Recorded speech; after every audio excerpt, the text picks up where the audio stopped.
आप सबों का अपना YouTube channel yes study education में मैं चांदनी एक बार फिर एक नया वीडियो लेकर आई हूँ। ये वीडियो विशेष रूप से सीटेट अभ्यर्थियों के लिए है, या तो वो यूपी टेट हो, सीटेट हो, जेपी टेट हो, सभी अभ्यर्थियों के लिए ये वीडियो है। आज इस वीडियो में मैं आपको अधिगम अशक्तता के बारे में बताने जा रही हूँ। अधिगम अशक्तता को इंग्लिश में लर्निंग डिसेबिलिटी भी कहा जाता है। ये टॉपिक सीटेट के लिए बहुत ही इम्पोर्टेंट है और इससे दो प्रश्न तो रहते ही हैं, या फिर वो कोई भी सेक्शन हो, वो हिंदी का सेक्शन हो, साइकोलॉजी का सेक्शन हो, इंग्लिश का सेक्शन हो, मैथ का सेक्शन हो, साइंस का सेक्शन, किसी भी सेक्शन में इससे एक या दो प्रश्न रहते हैं। तो आप कहीं ना जाएं और ध्यान से देखें आज का ये हमारा खास वीडियो। और हाँ, अगर आपको लगे कि मेरा वीडियो आप लोगों के लिए हेल्पफुल है तो सब्सक्राइब करना ना भूलें तथा बेल आइकन को भी प्रेस करें। तो हम लोग अपने मुद्दे पे आते हैं। तो सबसे पहले हम अधिगम अशक्तता होता क्या है। तो जो बच्चे पढ़ने, लिखने, मौखिक अभिव्यक्ति करने तथा शब्दों की बर्तनी करने, गणित एवं तर्क शक्ति को समझने में अशक्त एवं कमजोर होते हैं, तो इस प्रकार की अशक्तता को अधिगम अशक्तता कहा जाता है। तो अधिगम अशक्तता के प्रकार को मैं यहाँ बोर्ड पे लिख रही हूँ। सबसे पहला है अधिगम अफेजिया या डिस्फेजिया। तो अफेजिया या डिस्फेजिया क्या है, ये किसे कहते हैं। तो जो बच्चा मौखिक रूप से सीखने या भाषा संबंधी उसको अशक्तता होती है, यानी कि वो बोल नहीं पाता है, वो अफेजिया या डिस्फेजिया होता है। अफेजिया या डिस्फेजिया से पीड़ित छात्र मौखिक रूप से सीखने या अपने विचारों को अभिव्यक्ति प्रदान करने में कठिनाई का वो अनुभव करते हैं। सामान्यतः मस्तिष्क में किसी प्रकार की क्षति के कारण यह विकार उत्पन्न होता है। मस्तिष्क में क्षति के कारण बातचीत करने में जो बच्चा होता है, आंशिक या पूर्णतः अक्षमता को ही अफेजिया या डिस्फेजिया कहा जाता है। तो बस इसमें इतना ध्यान रखिएगा कि बच्चा जो है इसमें क्या करेगा, तो बस मौखिक रूप से सही तरीके से बच्चा भाषा नहीं बोल पाता है। जैसे आप यहाँ पे फेजिया और डिस्फेजिया है, जैसे हम लोग याद करते हैं कि उसका फेज उड़ गया है, तो इसको भी ध्यान रखिएगा कि उसका एक फेज ही नहीं है जिसके कारण उसको क्या चीज की बीमारी है, तो अफेजिया या डिस्फेजिया की बीमारी है। अब हम लोग सेकेंड में आते हैं, डिस्कैलकुलिया, या इसी को वर्बल डिस्कैलकुलिया भी कहते हैं, इसको ग्राफिकल डिस्कैलकुलिया भी कहते हैं और लेक्सिकल डिस्कैलकुलिया भी कहते हैं। तो ये ध्यान में रखिएगा, डिस्कैलकुलिया गणित में हम लोग क्या करते हैं, कैलकुलेशन करते हैं, मैथ्स में हम लोग कैलकुलेशन करते हैं। तो ये चीज आप ध्यान में रखिएगा कि जहाँ कैलकुलेशन की बात होगी वो गणित संबंधी विकार उस बच्चे के अंदर है। तो ऑप्शन में आपको या तो डिस्कैलकुलिया भी देगा, वर्बल डिस्कैलकुलिया भी देगा, ग्राफिकल भी देगा और लेक्सिकल। तो सभी एक ही है और सभी को एक ही प्रकार की बीमारी क्या चीज है, तो गणित संबंधी उसको बीमारी है।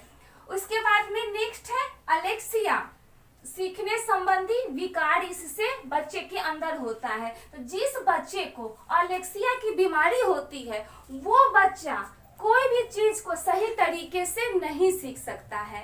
इससे शब्द अंधता, पाठ्य अंधता या विजुअल अफेजिया भी इसे कहा जाता है।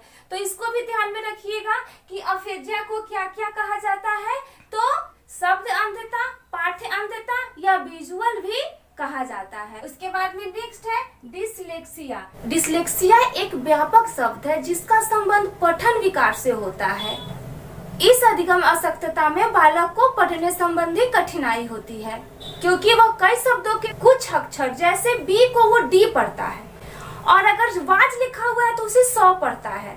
जैसे मैं यहाँ पे अगर वाज लिखा हुआ है तो इस वाज को बच्चा क्या पढ़ता है, तो सौ पढ़ता है। उसके बाद में अगर यहाँ पे बच्चा अगर बी लिखा हुआ है तो उसको बच्चा डी पढ़ता है। तो इस प्रकार की कठिनाई जो होती है बच्चे को डिसलेक्सिया में होती है। और एक होता है कि बच्चा अनक्लियर को न्यू क्लियर पढ़ता है, यानी कि वो बच्चा जो छोटा छोटा वर्ड में या शब्दों में वो अंतर नहीं कर पाता है, उसे लगता है कि वो सभी एक ही हैं। इससे प्रश्न आपको पूछे जा सकते हैं कि डिसलेक्सिया किस प्रकार की बीमारी है। ऑप्शन में दे देगा पढ़ने, सुनने, लिखने, बोलने। तो ये किस प्रकार की हो जाएगी? पढ़ने संबंधी बीमारी हो जाएगी। उसके बाद में इससे और भी, जैसे डिस्ग्राफिया से भी पूछता है, डिस्कैलकुलिया से भी पूछता है, ये सभी से ज्यादा इससे क्वेश्चन आते हैं। या फिर क्वेश्चन ऐसे भी पूछा जा सकता है कि एक बच्चा जो डी को बी पढ़ता है वो ग्रसित है किस चीज से, तो वो किस चीज से ग्रसित होगा? तो वो डिसलेक्सिया से ग्रसित होगा। ये आप ध्यान में रखिएगा कि डिसलेक्सिया, लेक्सिया, इसका एक ट्रिक है कि लेक्चर नहीं दे पा रहा है। तो लेक्चर नहीं दे पा रहा है तो क्या कर रहा है? वो सही तरीके से पढ़ नहीं पा रहा है। तो बस इसको ध्यान रखिएगा। अभी तक एग्जाम में डिसलेक्सिया ज्यादा पूछा है, डिस्कैलकुलिया पूछा है और अप्रेक्सिया और डिस्ग्राफिया, ये जो चार है, ये चार बहुत इंपॉर्टेंट है। लेकिन ऐसे पूरे में लिख दी हूँ जितना भी होता है विकार, जो सारे विकार को मैं बोर्ड पे लिख दी हूँ। लेकिन ये चारों सबसे ज्यादा इंपॉर्टेंट, इसमें से चार जो बार बार इसी चारों में से प्रश्न आपके पूछे जाते हैं। तो जब बच्चा क्या कर रहा है, जब वो सही तरीके से वो लेक्चर नहीं दे पा रहा है तो वो किससे ग्रसित होगा? तो पढ़ने संबंधी विकार से वो ग्रसित होगा। उसके बाद में अगला है डिस्ग्राफिया या अग्रेफिया। जिस बच्चे को डिस्ग्राफिया या अग्रेफिया की बीमारी है उस बच्चे को लिखने में बहुत ज्यादा परेशानी हो रही है। तो ये ध्यान में रखिएगा, ग्राफ कोई भी चीज का जब हम शुरुआत करते हैं तो क्या चीज से करते हैं? एक ग्राफ से करते हैं, तभी तो हम कोई चीज को लिखना शुरू करते हैं। तो इसे ध्यान में रखिएगा कि डिसग्राफ आ गया तो वो बच्चे को क्या चीज की बीमारी है? तो उस समय लिखने संबंधी उसको बीमारी है। उसके बाद में नेक्स्ट है अप्रेक्सिया या डिस्प्रेक्सिया। ये जो प्रेक्सिया और डिस्प्रेक्सिया दोनों एक ही है। जो बच्चा इस बीमारी से ग्रसित होता है उसे बोलने संबंधी विकार होता है या गति कौशल, यानी कि वो सही तरीके से चल नहीं पाता है।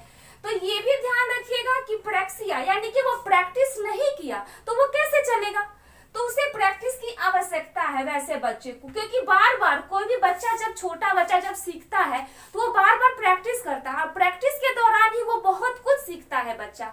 तो इसलिए ध्यान में रखिएगा कि प्रेक्सिया जो हो गया वो प्रैक्टिस नहीं किया है तो वो सही तरीके से नहीं बोल रहा है और वो सही तरीके से नहीं चल रहा है। उसके बाद में नेक्स्ट है डिस्थीमिया।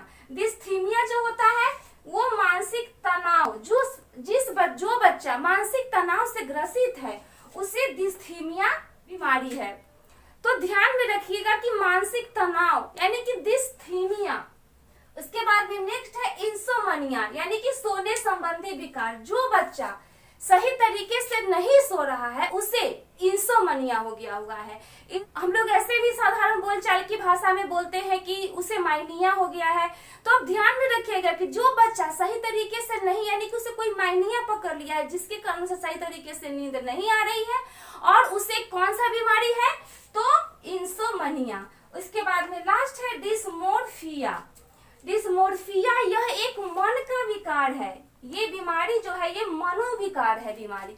इसमें क्या होता है कि किसी बच्चे को यह भ्रम हो जाता है कि उसका शरीर जो है, शरीर का कोई अंग छोटा है, कोई अंग बड़ा है। वह अपने शरीर की तुलना दूसरे बच्चों से करने लगता है कि उसका शरीर ऐसा है तो मेरा शरीर ऐसा क्यों है। तो उससे किस चीज की बीमारी होती है? इसे डिस्मोर्फिया की बीमारी होती है, क्योंकि ये मन की उपज है, मन के अंदर ये उपज हो जाता है और इसका जो प्रतिकूल प्रभाव पड़ता है उसके अधिगम पर पड़ता है। उम्मीद करते हो कि आप लोगों को हमारा वीडियो अच्छा लगा होगा और ये सारे आप एक बार अगर ध्यान से देख लीजिएगा तो आपको याद हो जाएंगे, और अगर नहीं तो आप इसको नोट भी कर सकते हैं। तब तक के लिए इतना ही। अगला वीडियो लेकर फिर से मैं उपस्थित होंगी। धन्यवाद।